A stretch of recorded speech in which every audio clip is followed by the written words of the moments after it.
What's up, guys? It's Brick Duo back with another review today, and today we have a very special one. This is the Lego Imperial Star Destroyer set 10030, and we've told you before, this is our favorite Lego Star Wars set of all time, and we picked it up brand new in box just last summer, and this set is a beast, and it is by far my favorite Lego set ever released.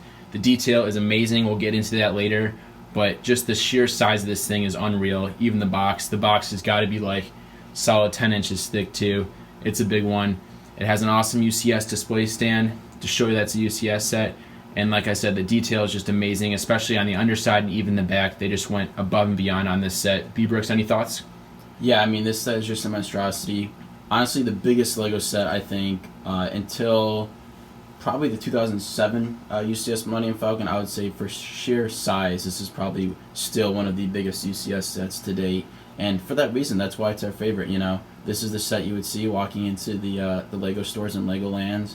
And yeah, I mean, just a fantastic set. And I really feel like this set still holds up today.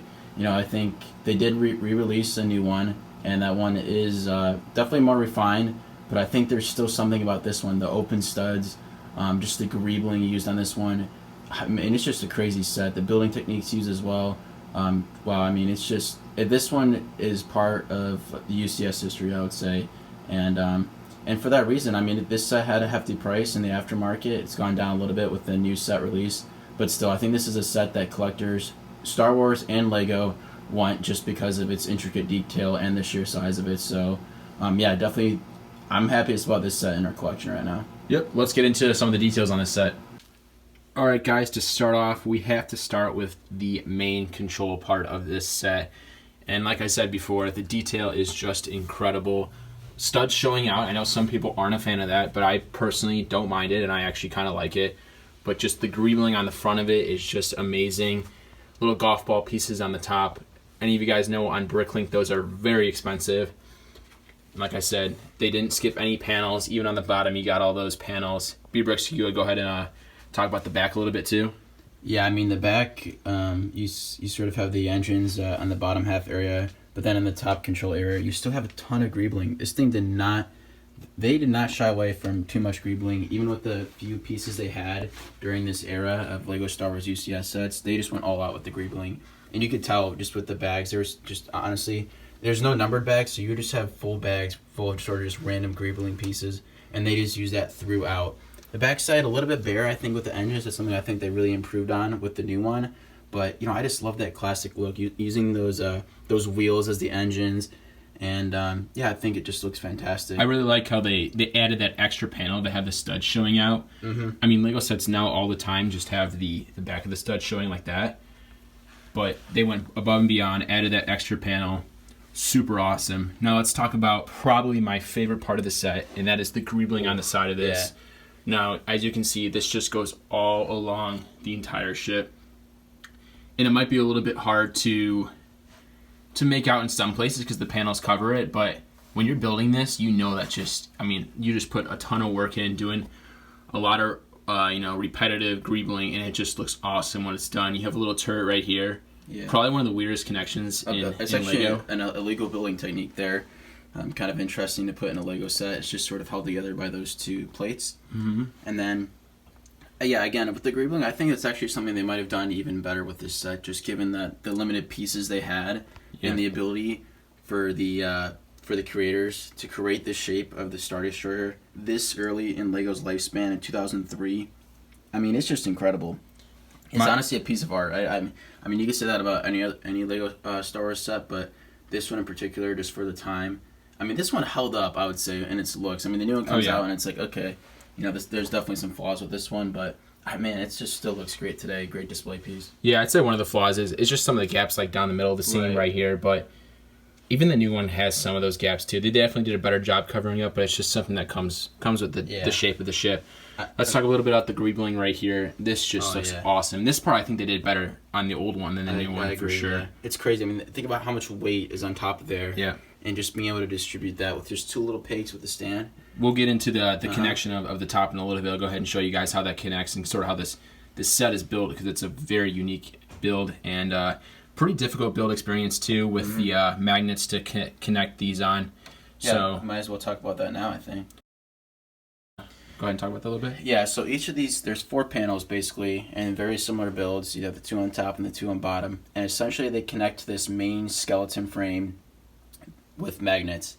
Now, I can't even really tell you how it works. Somehow the magnets are connected to the frame, and they're connected, and there's magnets on each of these panels, and the magnets sort of stick together, and it sort of just, it creates the shape. I mean, there's not really any other really connection points. It's just those, and they figured out a way to use. There's quite a few magnets in this set, but I mean, still not a lot for what it is, for the sheer amount of size and weight of this ship in order to connect everything together. So, I mean, very impressive. Those magnet pieces, again, didn't really show up in a lot of sets, so definitely a rare piece.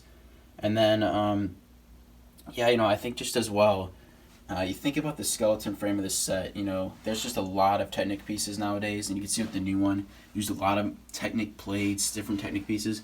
I mean, this one was just Technic, I mean, it was sort of just the Technic rods and Technic pins. I mean, that's really what it was for the frame. And, yeah, again, just to be able to really just recreate this shape, you know, with all this weight is just, it's just crazy. And then I guess we should mention this with the weight. You know, people have said with this set, over time it does start to sag with the weight of the ship over the years. And so for that reason, we've kept it up for about 6 months now. Well, actually less than 6 months, probably 5 months. Yep. And we're probably going to be taking it down here until we have a permanent display case for this in the future years. But yeah, we have heard a little bit about that. But I have heard you can sort of put in some Technic pieces in order to fix that. So shouldn't be a problem once we come up with the permanent display case for this.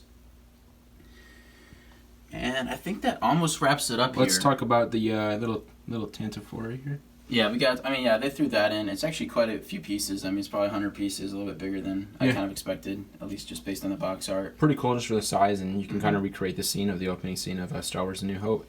I like how they use the little cylinders on the back with the orange clear studs. Creates a cool effect for the back of that. And for the real fans out here, or I would say the more extreme fans out here, this set actually came in 2 colors. It came in the old gray and the light bluish gray. And the old gray is actually a bit rarer than the light bluish gray set. And we actually didn't know what we were going to get when we bought this. As we said, it was basically new in box. All the bags were sealed. And we were lucky. It ended up being an old gray set. And I think a lot of people like the light bluish gray one better. But when you don't have one to compare it just right next to it, I mean, it looks fine. I mean, I actually would prefer the rare set just from a collector's standpoint. And something about the old gray sort of just brings back some memories with some of the older Lego Star Wars sets from this era. So, yeah, we got lucky. I'm just really happy we got that set, to be honest. Yeah, it's just really cool. Honestly, the instructions, too, we should talk about. Now they come out with, like, 1,000-page instruction booklets for a lot of the big sets. This one, not as long, and there's just a lot of pieces on each step. I mean, you put in, like, 50 pieces on. And it's just one of those sets, you know, I've talked about this before, where it's like you have to grab every single one of the pieces you're going to be using for that step before you start it. Otherwise, you're going to miss out on some of the greebling and things like that. We noticed we caught a few early on, and we sort of administered that rule just so we didn't forget anything. Yeah, let's go ahead and take a look at the inside of the interior structure. Very unique. All right, we'll give you guys a look at the inside here and sort of how this comes apart. Yep, you can just take that top part off right there, and it just slides on with no connection. It just sits on that blue block right there. It works well. The entire set's a little bit shaky, but that's really not the shaky part of the set. It's more just the connection to the base with all the panels, like we were talking about earlier. And you can sort of get a view in there, see how hollow it is inside. Not a ton of Technic. And this actually second part on the outside here comes off as well. We're gonna leave that on just for just ease of access, I think. But yeah, inside's pretty hollow. It comes apart semi well. You can move it, but I would say it's always a little nerve-wracking. It's always a little nerve-wracking to take this thing apart. It's going to be one of those sets. Once you have that on display, you're going to want to keep it there for quite a while. Yeah, I agree. All right, let's go back out and give our final conclusions. All right, guys, now we're going to start something new. This is going to be our official scoreboard, and we're going to do that for each of our LEGO set reviews now, and then rank them with each other to kind of to get a good list of what is the best LEGO sets ever. And V-Bricks, go ahead and want to explain our list real quick? Yeah, we have 5 different categories. The first category being aesthetics, build experience, value, playability, and displayability. Yeah. So let's just get into aesthetics right away. This is an easy one. It's a 10 out of 10. I still think this is one of the best LEGO Star Wars looking sets of all time. One of the best LEGO sets of all time. And yeah, I mean, just the greebling and everything. Yep. All these scores are both K bricks and B bricks together. We kind of discussed it before. Next category is going to be build experience. We give this one a 4 out of 10.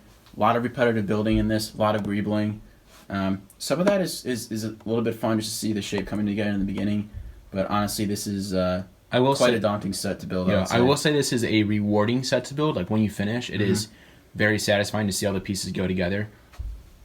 Indeed. So next one is going to be value. This set retailed for $300. You have well over 3,000 pieces, and price per pieces and everything. And this set definitely shows that in the most positive way. This is a huge set. You saw the new one come out, $700. This one, $300.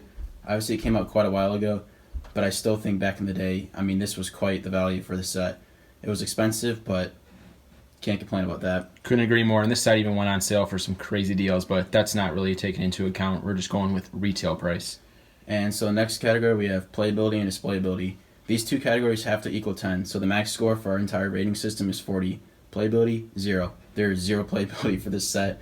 And yeah, that basically explains it. Yep. Displayability, it's a 10. This is the kind of set you want in a coffee table display, a huge glass display case. This is what you want in your Star Wars collection, Lego collection, any sort of collection dealing with Lego or Star Wars. You want this to be in it. So I think this gets a 10 out of 10 pretty easy, Yep. which equals our total score. It's going to be a 34 out of 40, and it deserves this high score. We're starting off pretty high here, but I mean, this is one of the best sets I think of all time, so we deserve to start that high. What do you think, K-Bricks? Couldn't agree more. And I know this is a high score. Some of the other sets we review, definitely won't be this high. But like I said, this is my favorite Lego Star Wars set of all time. And the only category where we kind of nicked it was the build experience, and that's just something getting this set pretty much. It's going to be a repetitive build. A lot of times that's just the thing that happens with large builds. But this is the best Lego Star Wars set of all time, in my opinion. Agreed. Couldn't agree more.